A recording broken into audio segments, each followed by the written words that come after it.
CCE 2024ના પેપરમાં પૂછાયેલા લસા અને ગુસાના 5 દાખલાઓ શોર્ટકટ ટ્રીકથી સોલ્વ કરીશું, જે આવનારી પરીક્ષામાં પૂછાઈ શકે છે. આ આપણો બીજો ભાગ છે. વિડિયોના અંતે 5 ટેસ્ટના સવાલો એકસાથે આપ્યા છે, જેના જવાબ કમેન્ટમાં આપજો.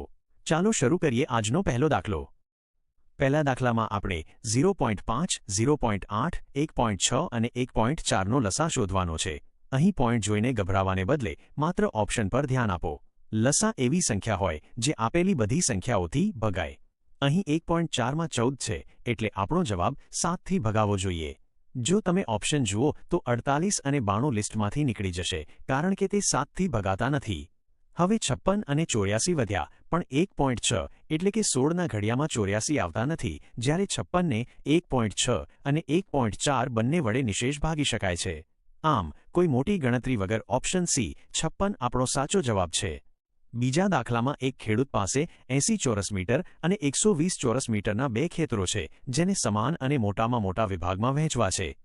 જ્યારે પણ રકમમાં મોટામાં મોટું માપ શોધવાનું હોય ત્યારે આપણે ગુસા લેવો પડે. અહીં 80 અને 120નો ગુસા 40 થશે, કારણ કે 40 એ મોટામાં મોટી સંખ્યા છે જે આ બંનેને ભાગી શકે છે. આમ ઓપ્શન એ 40 આપણો સાચો જવાબ છે. ત્રીજા દાખલામાં આપણે 3/2, 9/4 અને 6/5નો લસા શોધવાનો છે. જ્યારે પણ અપૂર્ણાંકનો લસા શોધવાનો હોય ત્યારે ઉપરની સંખ્યાઓનો લસા અને નીચેની સંખ્યાઓનો ગુસા લેવો. અહીં ઉપર 3, 9 અને 6 છે, જેનો લસા 18 થશે, કારણ કે 18 આ ત્રણેય સંખ્યાથી ભગાય છે. હવે નીચે 2, 4 અને 5 છે, જેનો ગુસા 1 થાય.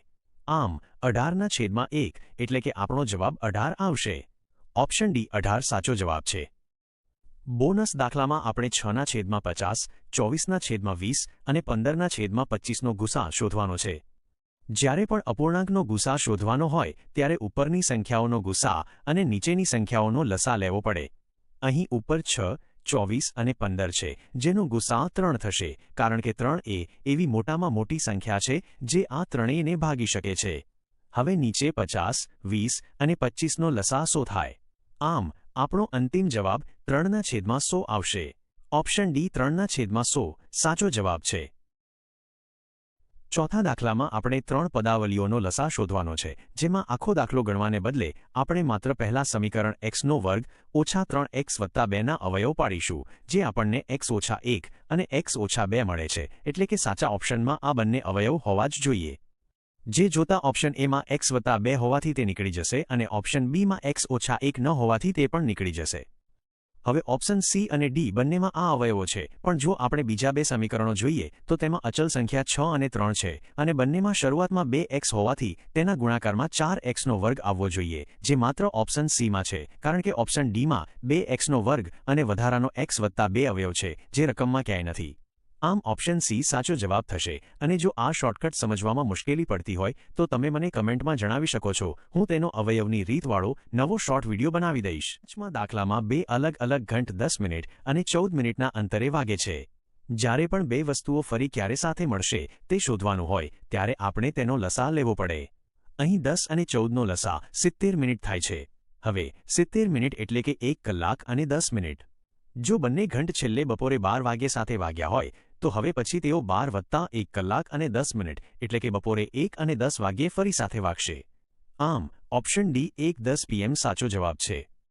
તો મિત્રો, આજે આપણે લસા અને ગુસાના 5 અલગ અલગ પ્રકારના દાખલાઓ અને તેની જોરદાર શોર્ટકટ ટ્રિક્સ જોઈ. મને આશા છે કે ખાસ કરીને પેલી ઓપ્શન એલિમિનેશનવાળી રીત તમને પરીક્ષામાં સમય બચાવવા માટે ખૂબ કામ લાગશે.